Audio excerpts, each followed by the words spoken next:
क्योंकि अब परिस्थितियां ऐसी करवट ले रही, जो भारत से अलग हुए उनको लगता है कि वो गलती हो गई, हमको फिर से भारत होना चाहिए, लेकिन वो मानते हैं कि भारत होना यानी नक्शे की रेखाएं पोंछ डालना।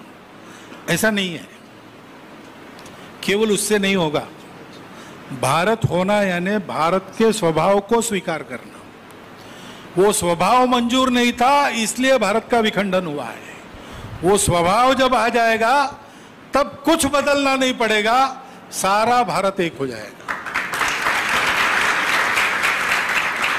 तो अपने जीवन से सब पड़ोसी देशों को ये सिखाना, ये काम हमको करना पड़ेगा और हम कर रहे हैं।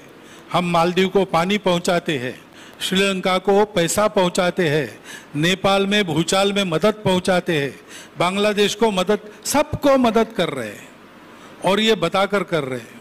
उनको भी मालूम है।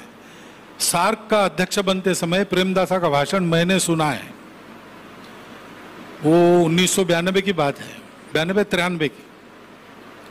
उन्होंने कहा कि दुनिया के बड़े देश छोटे देशों को निगलते हैं, इसलिए हमको सावधान रहकर हम सब लोगों को एक होना चाहिए। और दक्षिण एशियाई देशों को ये कोई कठिन काम नहीं है, क्योंकि आज हम दुनिया में अलग अलग देश जाने जाते हैं, लेकिन वास्तव में हम एक ही भारतीय मुख्य भूमि के अंग है। I am quoting him, he spoke in English, मैं हिंदी में आपको भाषांतर, अक्षरशः भाषांतर बनता। हम एक ही मुख्य भारत भूमि के अंग रहे हैं, ये उन्होंने कहा है।